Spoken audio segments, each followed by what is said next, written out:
Catus Maximus here, this time with a review of Olsa's big 7" by 9" throat vise. This is a forged steel vise, meaning both the fore and aft jaws are indeed forged, as well as the beam. It is a Taiwanese vise, and it is the same vise that Qualcomm tools and Yoast, although Yoast's version of this is like $500, so this is much cheaper. I'm going to talk about all the good things I like about it. Besides, even though $375 seems like a lot of money, when you're talking vices, especially 7" by 9" large vices, really, really nice brands can easily be $1,000. So it's very competitive for somebody who does want a large capacity vise. They do have nice teeth on them. Also does include soft jaws. Not all of these, like the Capri does not, but I do like the fact that they have these rubberized soft jaws, extruded aluminum, actually pretty heavy duty, and so that's definitely handy to have these soft jaws.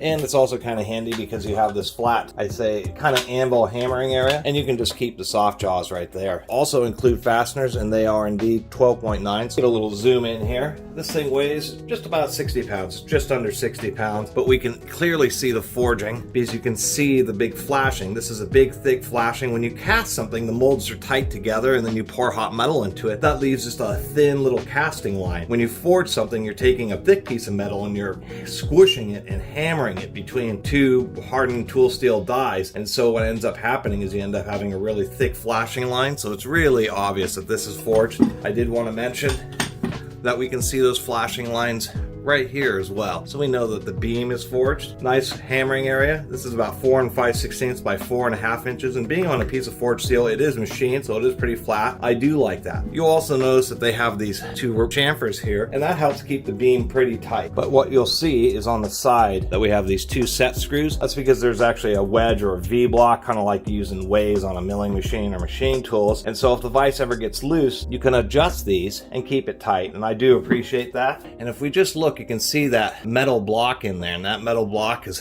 what adjusts the tension and keeps it tight. What we can also see is a dovetail long nut. So this is what Reed and a lot of other classic heavy duty vices use. The nut is probably 1.5 inches long, and we can see that they did put a pin in just to prevent that nut from wanting to go back and forth. They do have a washer, and then they have this lock ring which is held in by a set screw, but it's a 7/8 screw, or the equivalent metric, which is 17 millimeters. We should flip this over so that you can see there's the bottom ring, just has these two handles of through bolts, but I do like that they're very close to the edge, which will help prevent this plate from getting deformed. If you do any kind of heavy duty hammering, this plate is usually what ends up giving you trouble, but these bolts are easily replaced. We can see that it does have a tongue support. Of course, the tongue is when you have the vise extended out. It just provides a little bit of extra support. Enough with the close-ups. Let me mount this thing.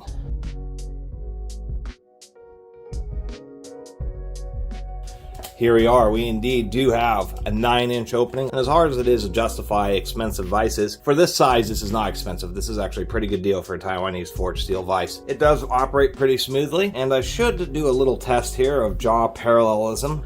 But as far as parallelism, I should mention that it's actually pretty good on this vise. Some people mentioned they had troubles, but on this, I'll even tilt it. I want to do this by hand because it's easier, but we do have pipe jaws in there too. I do like them. They are removable, which is kind of nice. Nice teeth on them, and it's always handy to have a vise with pipe jaws. Although it would be nice if they're a lot larger, that would be handy. And I'm going to show you one thing which does kind of annoy me just a little bit about the pipe jaws, although they're doing it to protect the jaws, is if we look, the pipe jaws are slightly recessed, and I assume that's because of their size, that they're just trying to prevent the edges of the pipe jaws from getting dinged up. These are not what you would call universal clamping pipe jaws. As far as using the vise, it's not too bad. Overall, it's a pretty good value. For where it counts, the machining, jaw alignment, they're actually flat there, they're flat here, close and parallel, all the things that you really want for a strong vise and one that's decent, it has it. And it is nice to be able to adjust the bar when it wears. And a lot of the improvements, like compared to the Sombre, really are the difference between like a truly industrial vise and like this, which is a professional heavy duty vise. So a 9" with a 7" jaws, this gives you everything you need. And to tell you the truth, having the pipe jaws of any type really is handy for having round stock, and I'm glad they included that. And I'm glad that they included these soft jaws, which is a really nice touch. I think Olsa is one of the only ones that includes the soft jaws. Anyway, I really appreciate everybody who's been watching and subscribing. If you haven't subscribed, please do. Till next time, Catus Maximus out.